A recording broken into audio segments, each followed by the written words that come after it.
Hello friends, आज हम लोग क्लास 12 के लिए इकोनॉमिक्स यानी अर्थशास्त्र का most important previous objective question को देखेंगे, जो कि आपके एग्जाम के लिए बहुत ही इंपॉर्टेंट है।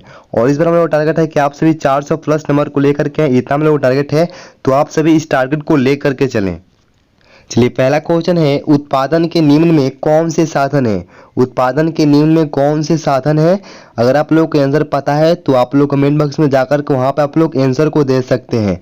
तो उत्पादन के निम्न में कौन से साधन है, इसका सही आंसर है आपका ऑप्शन डी। ऑप्शन डी है इनमें से सभी, यानी कि ऑप्शन डी है आपका भूमि, ऑप्शन बी है श्रम, ऑप्शन सी है पूंजी। यानी कि उत्पादन के भूमि, श्रम और पूंजी, ये तीनों जो है साधन है। चलिए, 2 नंबर क्वेश्चन है, उपभोक्ता के इष्टतम बिंदु पर बजट रेखा। उपभोक्ता के इष्टतम बिंदु पर बजट रेखा क्या होता है, क्या करता है। इसका सही आंसर है ऑप्शन सी। ऑप्शन सी है वक्र को स्पर्श नहीं करता है, वक्र को स्पर्श नहीं करती है। यानी कि उपभोक्ता के इष्टतम बिंदु पर बजट रेखा जो होती है वह वक्र को स्पर्श नहीं करती है। चलिए, 3 नंबर क्वेश्चन है, अर्थशास्त्र के पिता कौन थे। बहुत इंपॉर्टेंट क्वेश्चन है, अर्थशास्त्र के पिता कौन थे। इसका सही आंसर है आपका ऑप्शन बी। ऑप्शन बी है एडम स्मिथ। एडम स्मिथ जो है वह अर्थशास्त्र के पिता थे। 4 नंबर क्वेश्चन है, व्यष्टि अर्थशास्त्र में शामिल होती है। व्यष्टि अर्थशास्त्र में शामिल होती है। इसका सही आंसर है ऑप्शन डी। ऑप्शन डी है इनमें से सभी, यानी कि ऑप्शन नंबर ए है आपका छोटे छोटे चर, ऑप्शन बी है व्यक्तिगत इकाई, ऑप्शन सी है व्यक्तिगत मूल्य निर्धारण। ये तीनों जो है व्यष्टि अर्थशास्त्र में शामिल होती है। चलिए, 5 नंबर क्वेश्चन है, अर्थशास्त्र चयन का तर्कशास्त्र है, किसने कहा। अर्थशास्त्र जो है यह चयन का तर्कशास्त्र है, और यह किसने कहा है। इसका सही आंसर है आपका ऑप्शन सी। ऑप्शन सी है रॉबिन्सन। रॉबिन्सन ने कहा है कि अर्थशास्त्र चयन का है तर्कशास्त्र, यानी कि अर्थशास्त्र जो है यह चयन का तर्कशास्त्र है। चलिए, इसके पहले आप लोगों ने चैनल को सब्सक्राइब नहीं किए हैं तो एटू स्टडी सेंटर को आप लोग जल्दी से सब्सक्राइब कर लें। चलिए, 6 नंबर क्वेश्चन है, किसने कहा अर्थशास्त्र धन का विज्ञान है। किसने कहा है कि अर्थशास्त्र जो है यह धन का विज्ञान है। इसका सही आंसर है आपका ऑप्शन सी। ऑप्शन सी है एडम स्मिथ। यानी कि एडम स्मिथ जो है इन्होंने ये कहा है कि अर्थशास्त्र धन का विज्ञान है। चलिए, 7 नंबर क्वेश्चन है, सबसे पहले माइक्रो शब्द का प्रयोग किसने किया। सबसे पहले माइक्रो शब्द का प्रयोग किसने किया था। इसका सही आंसर है आपका ऑप्शन सी। ऑप्शन सी है रैगनर फ्रिश। रैगनर फ्रिश ने सबसे पहले माइक्रो शब्द का प्रयोग किया था। चलिए, 8 नंबर क्वेश्चन है, माइक्रोज जो है जिसका अर्थ होता है छोटा। माइक्रोज जिसका अर्थ छोटा होता है, निम्न में से कौन सा शब्द है। माइक्रोज कौन सा शब्द है, ग्रीक है, जर्मन है, अंग्रेजी है या अरबी है। यानी कि माइक्रोज का जो अर्थ होता है वह छोटा होता है। तो आपको बताना है कि माइक्रोज जो शब्द है वह कौन सा शब्द है, किस भाषा का शब्द है। इसका सही आंसर है ऑप्शन सी। ऑप्शन सी है अंग्रेजी। यानी कि माइक्रोज जो शब्द है जिसका अर्थ होता है छोटा, और माइक्रोज जो है वह अंग्रेजी शब्द है। चलिए, 9 नंबर क्वेश्चन है, अर्थशास्त्र की कल्याणी संबंधी परिभाषा के जन्मदाता थे। अर्थशास्त्र की कल्याण संबंधी परिभाषा के जन्मदाता थे, कौन है। इसका सही आंसर है आपका ऑप्शन ए। ऑप्शन ए है मार्शल। यानी कि मार्शल जो है वह अर्थशास्त्र की कल्याण संबंधी परिभाषा के जन्मदाता थे। चलिए, 10 नंबर क्वेश्चन है, अर्थशास्त्र मानव कल्याण का विज्ञान है। अर्थशास्त्र जो है यह मानव कल्याण का विज्ञान है। यह कथन किसका है, यानी कि यह किसने कहा है कि अर्थशास्त्र मानव कल्याण का विज्ञान है। इसका सही आंसर है आपका ऑप्शन ए। ऑप्शन ए है रॉबिन्सन।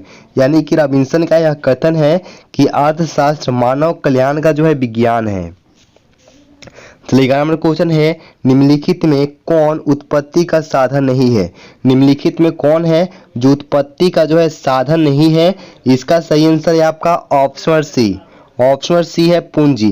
पूंजी जो है यह उत्पत्ति का साधन नहीं है। चलिए, 12 नंबर क्वेश्चन है, अर्थशास्त्र कभी वास्तविक विज्ञान होता है। और कभी आदर्श विज्ञान। अर्थशास्त्र कभी वास्तविक विज्ञान होता है और कभी आदर्श विज्ञान होता है, यह किसने कहा है? इसका सही आंसर है आपका ऑप्शन डी। चलिए यहाँ पे ऑप्शन जो है इधर उधर है, तो अर्थशास्त्र कभी वास्तविक विज्ञान होता है और कभी आदर्श विज्ञान होता है, ऐसा किसने कहा है? इसका सही आंसर है आपका ऑप्शन सी, मार्शल। यानी कि मार्शल ने कहा है कि अर्थशास्त्र कभी वास्तविक विज्ञान होता है और कभी आदर्श विज्ञान होता है। आपका ऑप्शन नंबर सी यहाँ पे है, आप लोग ये ध्यान रखें कि ऑप्शन नंबर सी यहाँ पे है। चलिए 13 नंबर क्वेश्चन है, निम्नलिखित में कौन कल्याणवादी विचारधारा के नहीं है? 4 ऑप्शन है, इनमें से कौन है जो कल्याणवादी विचारधारा के नहीं है? इसका सही आंसर है आपका option number A. Option A है जेबी से। जेबी से जो है यह कल्याणवादी विचारधारा के नहीं है। चलिए 14 नंबर क्वेश्चन है, अर्थशास्त्र विज्ञान एवं कला दोनों है। अर्थशास्त्र जो है यह विज्ञान एवं कला दोनों है, ऐसा किसने कहा है? यह किसने कहा है? इसका सही आंसर है आपका ऑप्शन नंबर ए।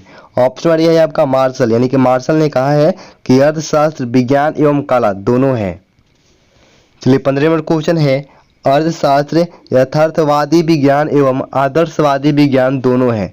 अर्थशास्त्र जो है यथार्थवादी विज्ञान एवं आदर्शवादी विज्ञान है, यह दोनों है, इस ऐसा किसने कहा है?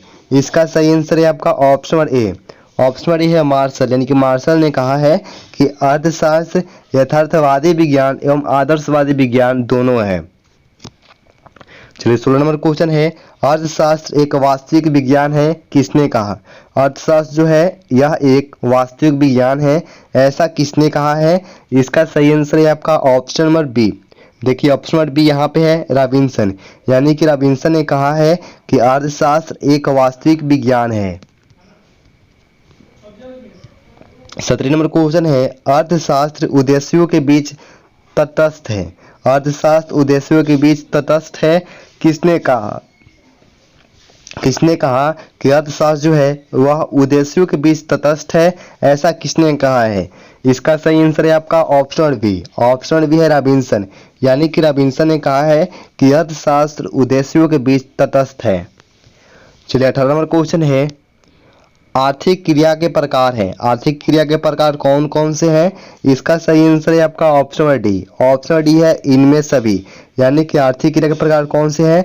तो इनमें से सभी। यानी कि ऑप्शन नंबर ए है आपका उत्पादन, ऑप्शन बी है विनिमय, ऑप्शन सी है उपभोग। ये तीनों जो है यह आर्थिक क्रिया के प्रकार हैं और ये क्वेश्चन बहुत ही इंपॉर्टेंट है। चलिए 19 नंबर क्वेश्चन है, दुर्लभता संभ विचारधारा है। दुर्लभता जो है वह संभ विचारधारा है, ऐसा किसने कहा है? इसका सही आंसर है आपका option number B. Option number B आपका यहाँ पे है रॉबिन्सन। यानी कि रॉबिन्सन ने कहा कि दुर्लभता जो है वह संभ विचारधारा है। चलिए आज का लास्ट क्वेश्चन है, आर्थिक क्रियाओं के अध्ययन के संदर्भ में अर्थशास्त्र की दो शाखाएं हैं। अब दो शाखाएं हैं, व्यष्टि और समष्टि में निम्न में किसने विभाजित किया? यानी कि अर्थशास्त्र आर्थिक क्रियाओं के अध्ययन के संदर्भ में अर्थशास्त्र की दो शाखाएं हैं, व्यष्टि और समष्टि। इन दो प्रकारों को किसने विभाजित किया है? इसका सही आंसर है आपका option number A. Option number A है रेगनर फ्रीस। रेगनर फ्रीस जो है इन्होंने अर्थशास्त्र की दो शाखाएं आर्थिक क्रियाओं के अध्ययन के संदर्भ में, ठीक है, व्यष्टि और समष्टि में विभाजित किया। और ये विभाजित किसने किया है? तो रेगनर फ्रीस ने किया है। चलिए ये आपका लास्ट क्वेश्चन था। अगर आप लोग चैनल पे नए हैं तो चैनल को सब्सक्राइब कर ले, वीडियो को लाइक करें, दोस्तों के साथ शेयर करें।